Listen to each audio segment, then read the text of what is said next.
وأن هذا صراطي مستقيما فاتبعوه ولا تتبعوا السبل فتفرق بكم عن سبيله ذلكم وصاكم به لعلكم تتقون. أعوذ بالله من الشيطان الرجيم.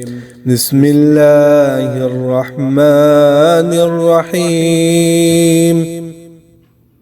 السلام علیکم ورحمۃ اللہ وبرکاتہ۔ سوال کیا گیا ہے کیا قبر میں عذاب ہوتا ہے؟ مفصل جواب دیں اور ایسا جواب دیجئے کہ جو جواب مطمئن کر سکے۔ جی ہاں، بہت پیارا سوال کیا گیا ہے۔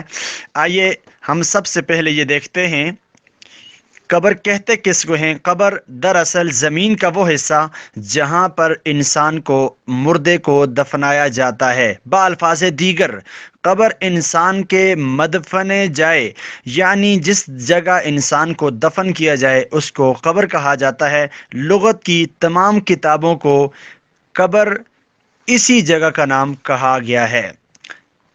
اب ہم دیکھتے ہیں اسی قبر کے اندر عذاب ہوتا ہے یا نہیں۔ سب سے پہلے ہم رہنمائی اللہ کے کلام سے لیتے ہیں۔ جی چاہتا ہے آیت مبارکہ ذکر کر دوں۔ آیت اس طرح ہے وَمَنْ أَعْرَضَ عَنْ ذِكْرِي فَإِنَّ لَهُ مَعِيشَةً ضَنْكًا وَنَحْشُرُهُ يَوْمَ الْقِيَامَةِ أَعْمَى۔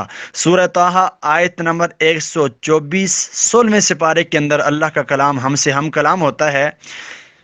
اور جس نے میرے ذکر سے اعراض کر لیا تو میں اس کی معیشت کو تنگ کر دوں گا اور قیامت کے دن اس کو اندھا کر کے اٹھاؤں گا۔ معیشتاً زنکا سے مراد کیا ہے؟ حدیث اس طرح ہے عن ابی سعید الخدری رضی اللہ تعالی عنہ قال ان المعیشت زنکا التي قال اللہ عذاب القبر رواہ ابن جریر الطبری فی جامع البیان۔ امام ابن جریر الطبری رحمۃ اللہ علیہ اپنی کتاب جامع البیان کے اندر اس روایت کو لائے ہیں۔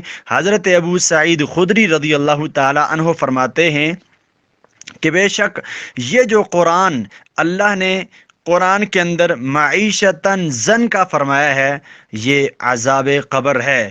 رسول معظم صلی اللہ علیہ وآلہ وسلم کے بہت سارے فرامین، تقریباً 150 کے لگ بھگ فرامین آپ کی احادیث مجھ ناچیز کے پاس موجود ہیں جو عذاب قبر پر دلالت کرتی ہیں۔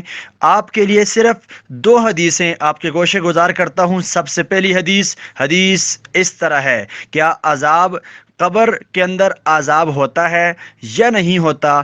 جی ہاں، قبر کے اندر عذاب ہوتا ہے۔ حدیث اس طرح ہے عن عون بن جحیفۃ عن ابیہ عن البراء بن عازب عن ابی ایوب قال خرج النبی صلی اللہ علیہ وسلم وقد وجبت الشمس فسمع صوتا فقال یہود تعذب فی قبورها۔ رواہ البخاری فی کتاب الجنائز باب التعوذ من عذاب القبر۔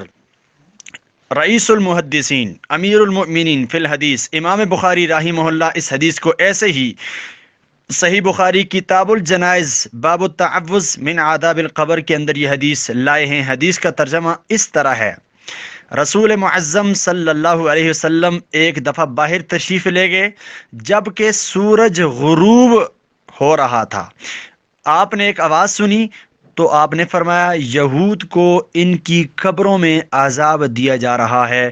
رسول اللہ کا یہ فرمان ذہن میں رکھ لی جائے، فی قبورہا، یہود کو ان کی قبروں میں عذاب دیا جا رہا ہے، تو قبر میں عذاب کا ہونا یقینی ہے۔ اور اسی لیے ہم ہر نماز کے اندر عذاب قبر سے پناہ مانگتے ہیں۔ دلیل یہ حدیث پاس عن ابی ہریرہ رضی اللہ تعالی عنہ قال ان رسول اللہ صلی اللہ علیہ وسلم كان يعلمهم هذا الدعاء كما يعلمه سورة من القرآن اللهم إني أعوذ بك من عذاب جهنم وأعوذ بك من عذاب القبر وأعوذ بك من شر المسيح الدجال وأعوذ بك من فتنة المحيا والممات۔ رواه احمد فی مسندہ۔ امام احمد بن حنبل رحمۃ اللہ علیہ اس حدیث کو اپنی کتاب حدیث کی کتاب سے مسند احمد کے اندر لائے ہیں۔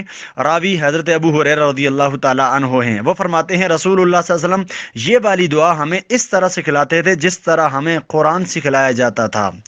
وہ دعا کیا ہے؟ اللہم انی اعوذ بک من عذاب جہنم، اے اللہ میں تجھ سے عذاب جہنم سے پناہ مانگتا ہوں، اے اللہ میں عذاب قبر سے پناہ مانگتا ہوں۔ اب عذاب قبر، قبر کا عذاب، قبر میں عذاب ہوتا ہے تو تب ہی رسول اللہ صلی اللہ علیہ وسلم نے عذاب قبر سے پناہ مانگی ہے۔ بہت ساری احادیث اس بات پر دلالت کرتی ہیں کہ عذاب قبر ہوتا ہے، عذاب قبر برحق ہے۔ آج اور اس سے قبل بہت سارے لوگ، اہل پاکستان کے بہت سارے لوگ یہ سوال اٹھاتے ہیں کہ یہ جو موجودہ قبر ہے اس کے اندر عذاب نہیں ہوتا، جبکہ اسی قبر کے اندر عذاب ہوتا ہے۔ رسول معظم صلی اللہ علیہ وسلم کے بہت سارے فرامین اس بات پر دلالت کرتے ہیں۔ اللہ ہم سب کو دین اسلام سمجھنے کی اور اس پر عمل کرنے کی توفیق عطا فرمائے۔ السلام علیکم ورحمۃ اللہ وبرکاتہ۔